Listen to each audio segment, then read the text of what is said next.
এখন এত চ্যানেল, মানুষ আসলে আর্টিস্টদেরকে আইডেন্টিফাই করতে অনেক সময় লেগে যায়। কাজ দিয়ে যখন আমি আলোচনায় থাকবো না, তখন আমার আসলে ওই সাইডগুলো দরকার হবে আলোচনায় আসার জন্য। অনেকেই মনে করেন যে সংসদ সদস্য হতে পারলে অনেক টাকা পয়সা হ্যান্ডেল করা যায়। এখন ইনবক্সে আমি প্রচুর পেপার কাটিং পাই। সন্দেশ মিয়ার সংসার এটা না দিয়ে আপনি দেন সন্দেশে মাছি। এখনকার দিনে আসলে অনেক ধরনের ভাইরাল ইস্যু বলেন আর অনেক ধরনের স্ক্যান্ডাল বলেন, সব ধরনের নানানভাবে আসলে প্রকাশ্যে চলে আসে। আসলে পার্সোনাল বলে এখন আর কোনো কিছুই রইল না। সব ঘরের বেডরুমে কি হচ্ছে না হচ্ছে এগুলো কিন্তু আমরা এখন সোশ্যাল মিডিয়া বলি, যাই বলি, কোনো না কোনোভাবে প্রকাশ্যে চলে আসছে। এই বিষয়ে আসলে আপনার বলবার কি আছে? বলবার আছে হচ্ছে যে আসলে একটু পরিমিতি বোধ দরকার প্রত্যেকটা মানুষের। যেমন ধরেন সংসারের সমস্যার কথা যদি বলি, আমার মনে হয় যে এমন কোনো ম্যারিড মানুষজন তো নাই দুনিয়ায় যার সাথে আসলে তার হাজব্যান্ডের কখনো জীবনে ঝগড়া হয় নাই। এটা কখনো হয় না, আমারও হয়েছে। কিন্তু আপনারা জীবনে কখনো শুনবেন না যে আমার সংসারের কোনো সমস্যার কথা। এখন তো আমি অভিনয় করি না, কিন্তু যখন করতাম তখনও কোনো পত্রিকায় আসে নাই। কারণ হচ্ছে যে আমার ব্যক্তিগত জীবনটা আমার একদম নিজের। এখন আমি আলোচনায় থাকার জন্য আমার কাছে এটা খুব জরুরি মনে হয়, সেটা হচ্ছে যে এটা আসলে আর্টিস্টদের সবার দোষ তা না। এখন এত চ্যানেল, মানুষ আসলে আর্টিস্টদেরকে আইডেন্টিফাই করতে অনেক সময় লেগে যায়।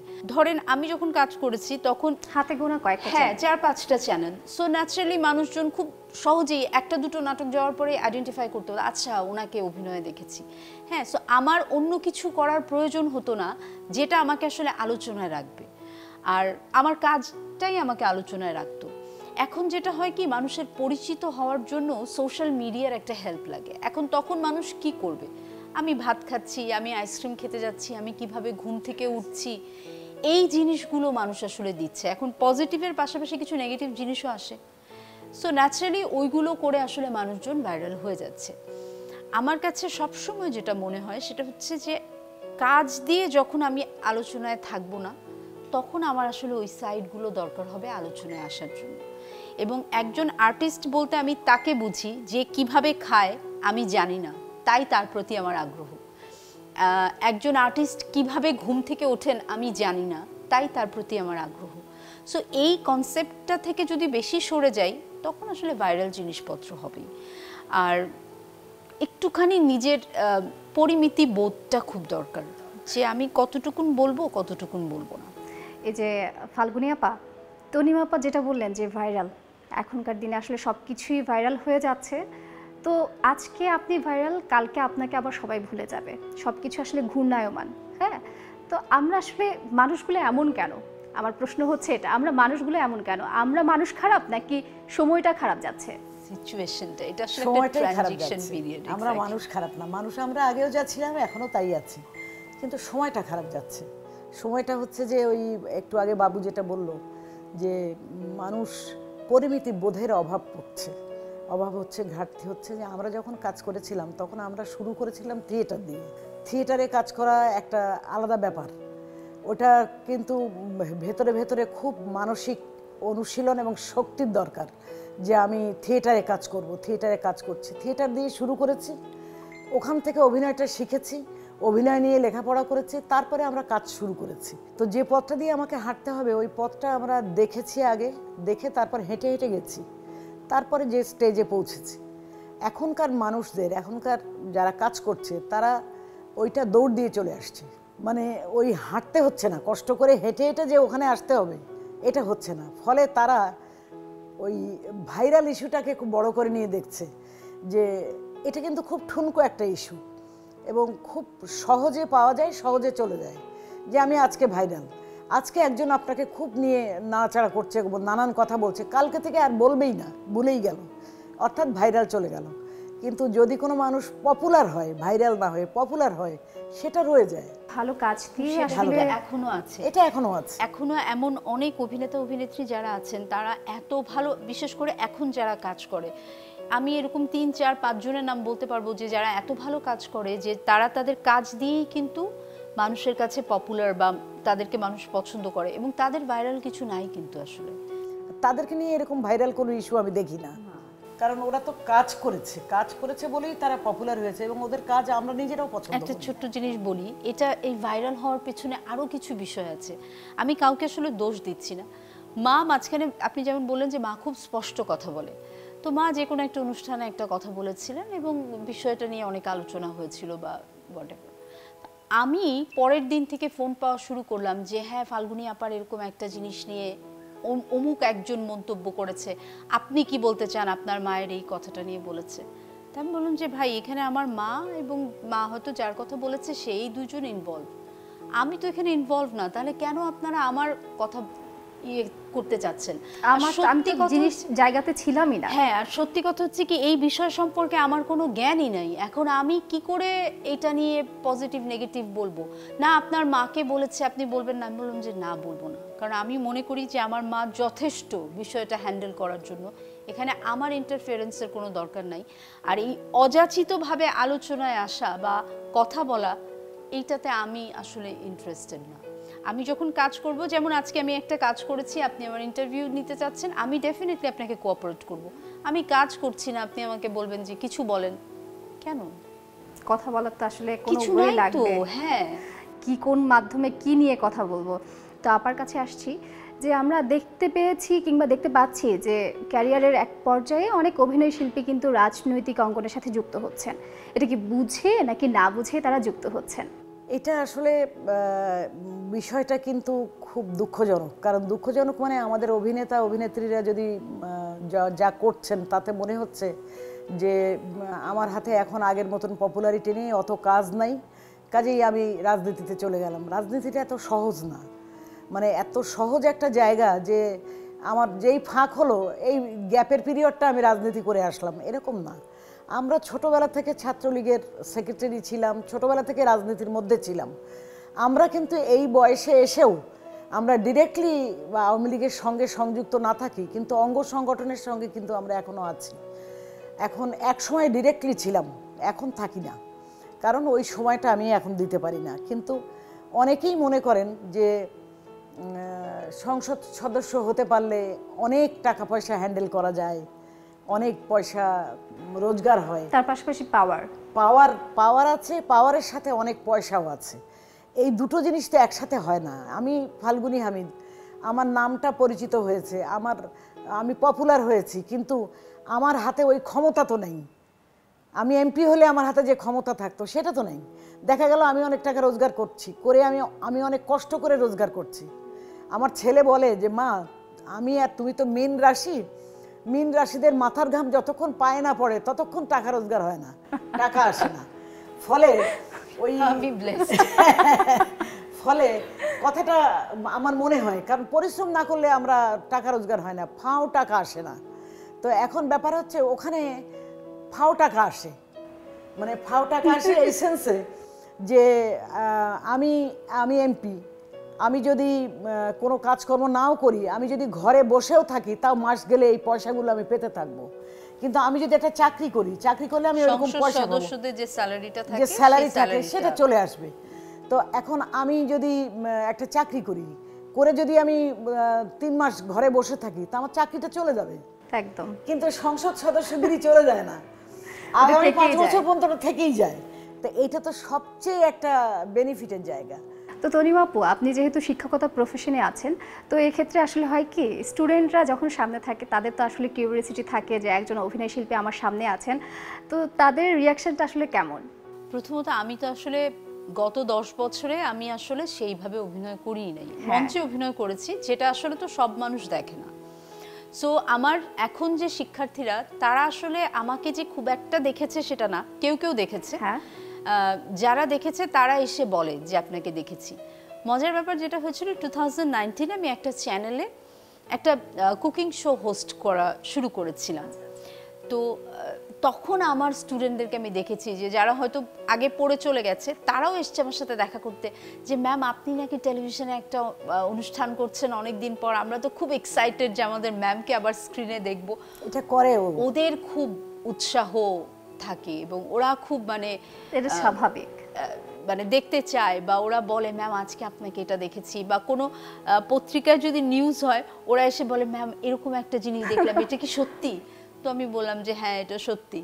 সো এরকম হয়। যেমন এখন ইনবক্সে আমি প্রচুর পেপার কাটিং পাই, যে নিউজগুলো হয়তো আমি নিজে দেখি নাই, ওরা আমাকে পাঠিয়ে দেয় যে ম্যাম এই নিউজটা আজকে দেখলাম, ভেরি এক্সাইটেড যে আপনাকে এবার ঈদের নাটকে দেখতে এই পাবো। দীর্ঘ সময়টাতে যে গ্যাপ ছিল মিস করেননি? খুব অনেস্টলি যদি আমি বলি যে আমাকে স্ক্রিনে দেখা যাক, আমি কিন্তু খুব শাই বেসিক্যালি। মানে আমি ক্যামেরার সামনে, এবারও যেটা মাকে বলছিলাম যে আমি না ক্যামেরার সামনে, আমি শুধু মা আর বাবার মানে মেয়ে বলে হয়তো আমি ক্যামেরার সামনে এসেছি, নাহলে আমি জীবনেও হয়তো ক্যামেরার সামনে আসতাম না, কারণ আমি বেসিক্যালি খুবই শাই। এবং মানুষের সামনে কথা বলা মানে আমি চিন্তাই করতে পারি না যে আমি সবার সামনে দাঁড়িয়ে কথা বলবো বা এরকম কিছু। সো আমার মধ্যে ওই জিনিসটা কখনো কাজ করে না যে আমাকে স্ক্রিনে কেন দেখা যাচ্ছে না, বা আমি স্ক্রিনে থাকলে আমার খুব ভালো লাগতো, সেটা না।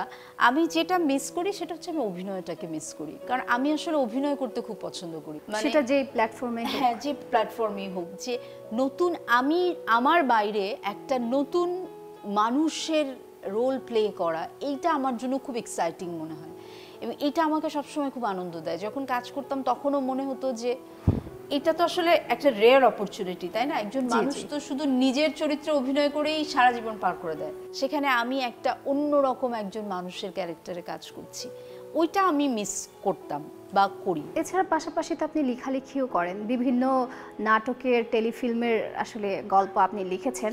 আমার একটা ঈদের নাটক মেঘের ভেলায় ভেসে যাব আজ, ওটা ওরই লেখা। তারই লেখা। গল্পটা, ও হ্যাঁ, নাটকটাও লিখেছি। নাটকটাও লিখেছে, গল্পও দিয়েছে। নিজে লিখে নিজেই ভুলে গিয়েছে। আমি এবার ঈদের যে নাটকটা করেছি এটার গল্প ওর। তনিমা হামিদের একটা ইন্টারভিউতে আমি শুনেছিলাম যে চলচ্চিত্র নির্মাণের ক্ষেত্রে তার একটা পরিকল্পনা রয়েছে, তো সেটা এখন কত দূর পর্যন্ত এগুলো?